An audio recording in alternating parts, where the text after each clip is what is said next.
무릎 수명이 굉장히 길어질 수 있는 방법이 있긴 있습니다. 적절할 때 해주면은 인공관절을 할 사람을 인공관절 안 하게도 해줄 수 있는 수술이에요.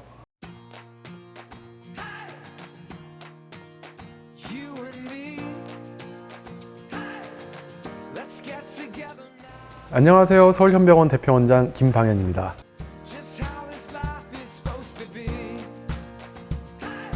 무릎이요, 당연히 오래 쓰면은 닳아요. 우리 몸이 다 그렇죠. 다 소모품이죠. 근데 무릎을 오래 쓰게 타고난 사람이 있고요, 무릎을 덜 오래 쓰게 타고난 사람이 있어요. 보통은 무릎이 약하다 이렇게 말을 할 수도 있는데, 타이어 생각해보면 좀 쉽긴 쉬워요. 타이어가 잘 설치가 돼서 이렇게 설치되면은 되게 오래 쓸 거예요. 근데 약간 이렇게 기울여서 설치되면은 이 안쪽만 닳잖아요. 얼마 못 써요. 다시 바꿔줘야 돼. 이게 진짜 우리 무릎에서도 일어나요. 진짜로 이렇게 무릎 모형이 있는데, 이 오른쪽 무릎이에요. 무릎이 이렇게 돼 있으면 오래 쓸 것 같아요. 오다리면은 방금 타이어 이렇게 편마모 생기는 것처럼 안쪽만 닳아요. 이거를 타이어 같으면은 위치를 바꿔주면 좋겠죠. 이걸 서로 바꿔주면은. 근데 우리 몸은 그렇게 할 수 없잖아요. 오른쪽 왼쪽 다리 어떻게 바꿔.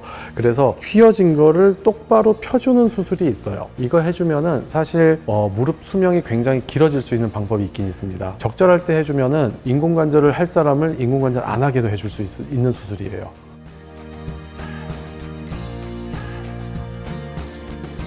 예전에는 무릎 많이 쓰다가 많이 다르면 인공관절, 이거 한 가지 방법밖에 없었거든요. 근데 요즘은 내 무릎을 살려서 오래 쓰는 방법들이 많이 좀 연구가 돼서요, 그런 것들 중에 대표적으로 휜다리 교정술, 오다리 교정술, 아니면은 줄기세포 같은 걸 써서 연골 재생을 시키기도 하고요. 예전보다는 이 물렁뼈 같은 거 꼬맸을 때 성적들이 좀 많이 좋아지고 있어요. 그래서 예전에는 다 날렸을 것 같은 물렁뼈도 다 꼬매서 좀 살려내고 있는 편이고요. 그래서 여러 가지 수술법을 통해서 내 다리로 그냥 인공관절 없이 오래 쓰는 방법들이 많이 좀 개발이 되고 있습니다.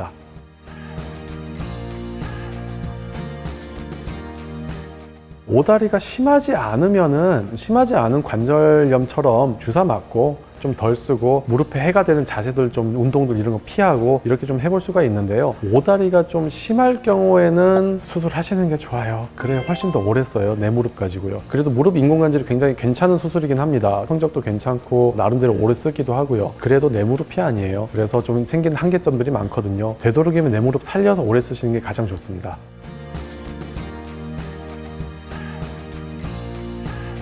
다리가 이렇게 된 거잖아요. 오다리가 이렇게 안쪽으로 휘어서. 그러면은 얘를 이렇게 펴주면 좋겠잖아요. 근데 이거는 제가 단연코 말씀드리는데, 물리치료, 교정치료, 무슨 스트레칭, 무슨 운동법 절대로 안 돼요. 이게 다리를 약간 꼬아가지고 이렇게 펴 보이게 만들, 사진 찍히게는 할 수가 있는데 실제로 골격이 이렇게 변하진 않아요. 이게 될 리가 없어요. 그렇죠? 그래서 이거는 뼈를 건드려야 되는 수술이에요. 뼈를 이렇게 돼 있을 때 안쪽에다 흠집을 내요. 우리가 나무 좀 벌리고 싶을 때 흠집 내고 이렇게 하면 약간 부러지면서 이게 벌어지잖아요. 똑같아요. 여기 안쪽에다 흠집을 내고 뼈를 이렇게 비틀면은 여기가 벌어지면서 다리가 일자가 돼요. 근데 그 상태로 유지가 될 리가 없잖아요. 이렇게 체중이 누르니까. 그래서 여기 무너지지 말라고 금속판을 이렇게 대줍니다. 그리고 나사로 고정을 하고요. 그렇게 했을 때 다리가 딱 펴질 수 있게 돼요.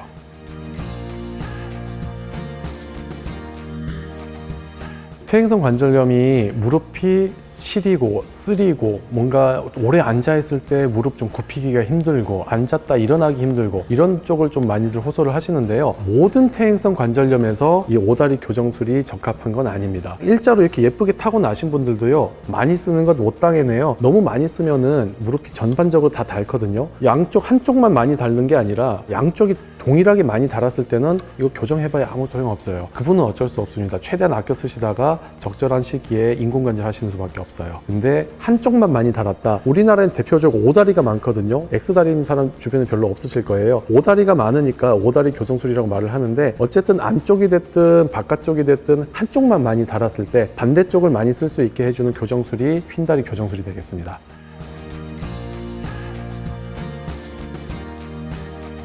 사실 다리 교정을 해주는 게 가장 근본적이긴 한데요, 거기다가 이미 당연히 연골이 닳았으니까 아프실 거예요. 요즘 아까 말씀드린 그런 연골 재생술이라든지 물렁뼈 봉합술이라든지 이런 걸 같이 해주면은 무릎 수명을 좀 더 늘리는 거예요. 사실 무릎 입장에서는 좀 약간 회춘하는 거죠. 이렇게 늙어가지고 무릎 연골도 좀 벗겨지고 피부로 따지면 이렇게 주름 졌던 걸 펴주는 거예요. 그런 것까지 같이 해줄 수 있으니까 사실은 교정술보다 약간 좀 더 의미를 더 가질 수가 있겠습니다. 무릎을 좀 더 재생시키는 겁니다.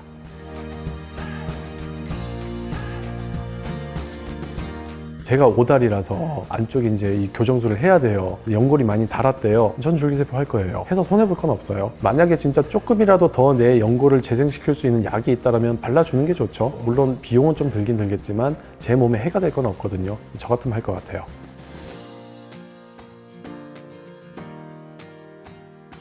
교정각에 따라 조금씩 다르긴 달라요. 심한 오다리 교정한 거랑 약간 오다리 교정한 거랑 조금 다르긴 다른데, 그래도 일반적인 그렇게 막 심하지 않은 경우에는 수술하고 사실 다음날 땅을 디뎌도 괜찮습니다. 근데 줄기세포를 했잖아요. 연골 재생술을 했잖아요. 그러면 조금 회복 오래 걸리긴 해요. 줄기세포가 우리 연골의 자리를 잡고 세포를 좀 분화시키고 연골을 어느 정도 만들어서 단단해지기까지가 최소한 한 달 반이 걸려요. 그래서 한 달 반 동안 이 무릎을 못 씁니다. 그래서 심하지 않은 오다리라면은 수술 다음 날부터 걸어도 되긴 됩니다. 감사합니다.